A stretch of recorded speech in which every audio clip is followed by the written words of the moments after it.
সুন্দরবন বাঘ আর কুমিরের জঙ্গল, পৃথিবীর সব থেকে বড় ম্যানগ্রোভ অরণ্য।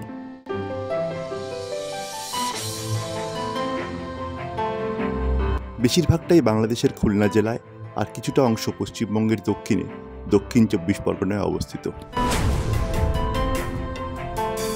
এটা আমার চতুর্থবারের সুন্দরবন ভ্রমণ।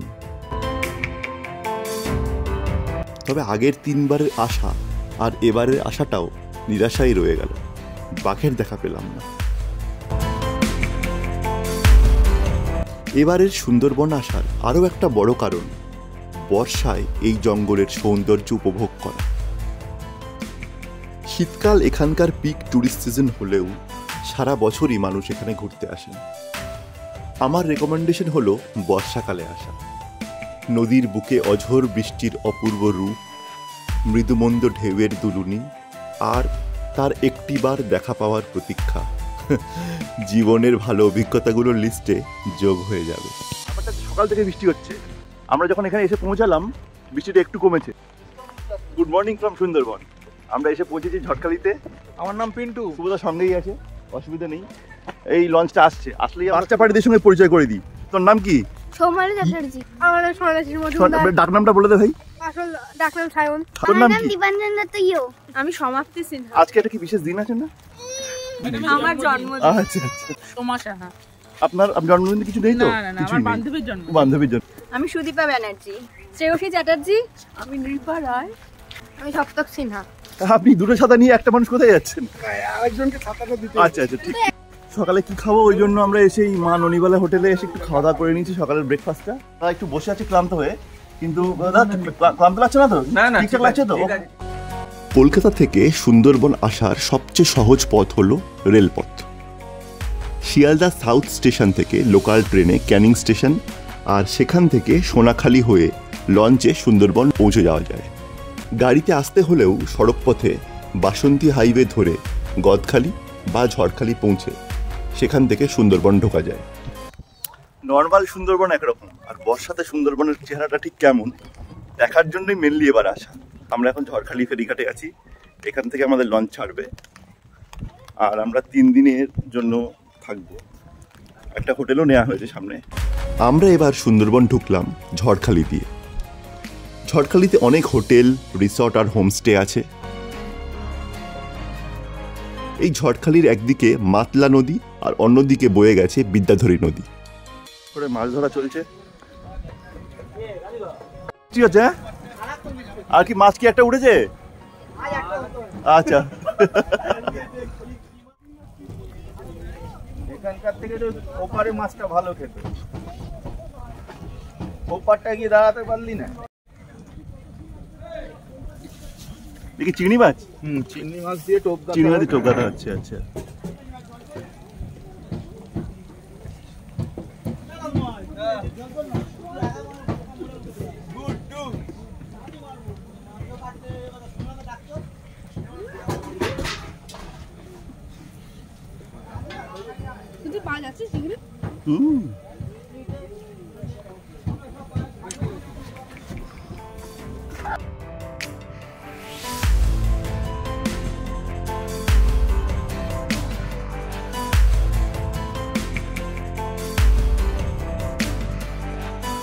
আমাদের এখনো লঞ্চ রেডি হয়নি, আর তার আগে আমরা এখানে এসে দেখছি যে ভালোই একটা ফিশিং চলছে। সমস্ত লোকজন একবার ইউনিফর্ম পরে নেমে গেছে মাছ ধরার জন্য। ঠিক আছে, এখন কটা উঠবে এটাই কথা। আমরা একবার হ্যান্ডস অন ট্রাই এটা করবো, দেখি। কিন্তু এইসব হুইল টুইলগুলো আমরা চালাতে পারবো না, তো চেষ্টা হচ্ছে মাছ ধরার। ওরা ওই টোপ হিসাবে দিচ্ছে, ওই চিংড়ি মাছ, ছোটো ছোটো চিংড়িকে নিয়ে পুঁতে দিচ্ছে মধ্যে, বড়শিতে দিয়ে ফেলে দিচ্ছে। তো দারুণ উঠছে শুনছি, এখনও আমরা একটাও দেখিনি। দেখি কী করা যায়। লঞ্চ আসারও সময় হয়ে গেছে, এখন 12:10, 12:30 মধ্যে আমরা নেমে পড়বো। তাহলে সুন্দরবন ইন মনসুন। দা এই হিরো শেষকালে রথ নিয়ে হাজির হয়েছে। এত লেট কেন রথের? আসুন আসুন, চলে আসুন।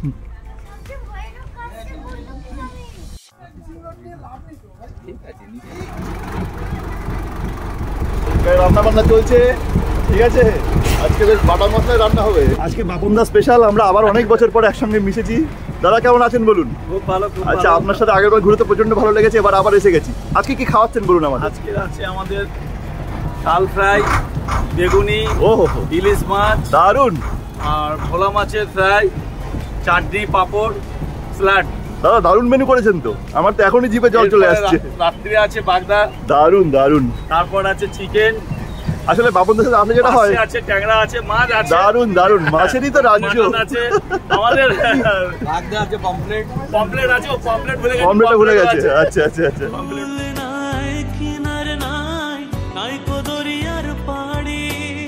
সাবধানে চালাই ও মাঝি আমার ভাঙা তরি রে, এই কারণ যাতে লোকালয় না ঢুকে যায়। তাও তো ঢুকে যায় মনে হয়। হ্যাঁ ঢুকে যায়, তাও ঢুকে যায়। এই তো কদিন আগে ঢুকেছে একটা। এই যে এখনো এক সপ্তাহ হয়নি, একটা বাঘ ঢুকেছিল ওই কুলতলি ফরেস্টে। সেই বাঘটা আমার ঝড়খালিতে এখন রাখা আছে, এটা রেস্কিউ সেন্টার। দরিয়ায় বুঝি ফুল নাই রে, অকুল দরিয়ায় বুঝি ফুল নাই রে, আমায় ডুবাইলি রে, আমায় ভাষায়। দুপুর 12:30 আমরা রওনা দিলাম ঝড়খালি ফেরিঘাট থেকে। আমরা আজকে সারাদিন ঘুরবো, ঘোরার পর সন্ধ্যাবেলা আমরা ফিরে আসবো আবার এখানে। রাত্রেবেলা এখানেই নাইট স্টে, আর তার মধ্যে খাবার দাবার সারাদিনের যা কিছু সবকিছু লঞ্চেই হবে। বাপনদা আমাদের জন্য দারুণ একটা প্ল্যান করে রেখেছে। আজকে আমাদের ইলিশ আছে, চিংড়ি তো আছেই, এখানেই খাওয়া দাওয়া, এখানেই রান্না। তো প্রচুর বৃষ্টি হচ্ছে সকাল থেকে, বৃষ্টি হওয়ার জন্য নদীর জলের লেভেলটাও একটু বেশি আছে। আর সবাই তো বলছে এরকম অবস্থাতে সাধারণভাবে বাঘ বেরোয় না। অ্যাকচুয়ালি বাঘ দেখাটা ঠিক না, মানে বাঘ দেখার জন্য না, কিন্তু বাঘ দেখাটা হলে তো বেটারই হয়। মানুষ সবাই উইশ করে বাঘ দেখবো, বাঘ দেখবো, বাঘ দেখবো, এই দেখবো। দেখা যাক।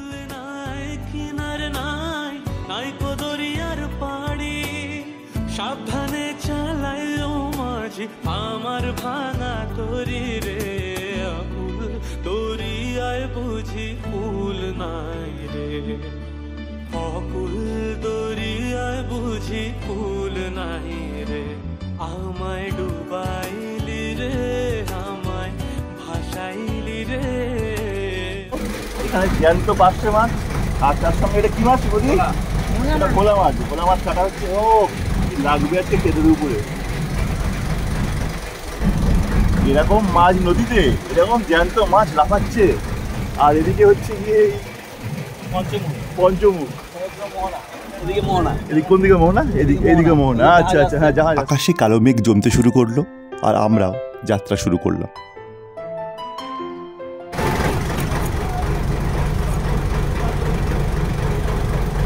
ভোলা মাছ কাটা হচ্ছে। ভোলা মাছের কি হবে, ভাজা নাকি? ভোলা মাছের মানে ঝাল হবে। ভোলা মাছের ঝাল। আচ্ছা আচ্ছা আচ্ছা আচ্ছা। একজন ধরে যাচ্ছিল, আচ্ছা, থেকে নিয়ে নিলাম। আর এদিকে রান্না চলছে। এটা কি চিকেন? আচ্ছা চিকেন। দাদা আপনার নাম কি? মহাদেব দা। আরে মহাদেব দা দারুণ করে রান্না করছে। মহাদেব দা ইউটিউবে। জোয়ারের জলে অর্ধেক ডুবে আছে সুন্দরবন। বিদ্যাধরী নদীর ঢেউয়ে আমাদের লঞ্চ দুলতে দুলতে এগিয়ে চলল।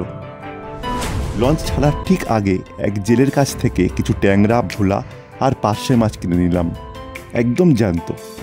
সুন্দরবনের এই নদীগুলিতে নানা রকমের নোনা জলের মাছ পাওয়া যায়। সুন্দরী গাছের নাম থেকে সুন্দরবন নামকরণ হলেও পৃথিবীর সবচেয়ে বড় এই ম্যানগ্রোভ অরণ্যে ধুধুল, গেওয়া, গোলপাতা, হেতাল প্রভৃতি গাছ দেখা যায়। ঝড়খালি থেকে এসে এখন আমরা পঞ্চমুখানিতে এসেছি। ব্যাপারটা কি ভালো করে আরো, হ্যাঁ বলুন। হ্যাঁ সে কি?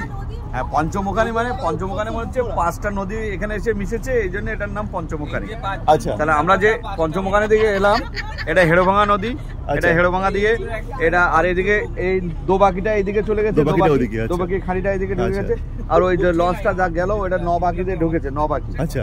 আর ওইটা চোরা গাজীখালি বলে, চোরা গাজীখালির একটা খাড়ি, ওইটা ঢুকে যাচ্ছে। ঠিক আছে। আচ্ছা, আপনি এই রাস্তায় কতদিন থেকে চলছেন?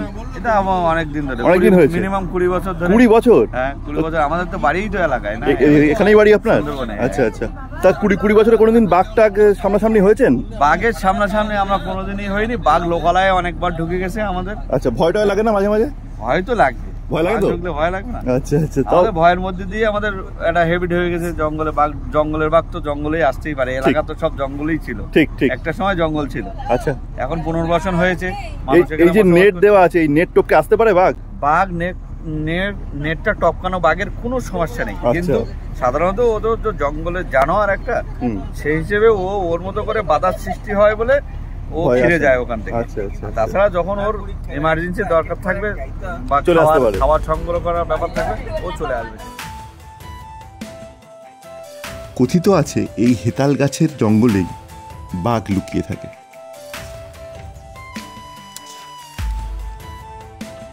তবে এখানে যারা বাঘ দেখেছেন তারা হয় ভাগ্যবান টুরিস্ট, আর না হয় দুর্ভাগা স্থানীয় জেলে। তবে সুন্দরবন ঘুরতে এলে বাঘ ছাড়াও অনেক পশু পাখি দেখার আছে। কুমির তো খুবই কমন, এছাড়াও হরিণ, বুনো শূকর, বাঁদর, সজারু, বনবিড়াল আর নানা রকমের পাখি তো চোখে পড়বেই। বৃষ্টি এত হচ্ছে, বাঘ তো চলে গেছে রেনকোট পরে জঙ্গলের ভিতরে। কি করতে পারে, মানে কোন লেভেলে পৌঁছাতে পারে। এইটা হচ্ছে গুরজালি মাছ বললো, এইটা যার নাম অনুসারে এই সুন্দরবনের নাম হয়েছে।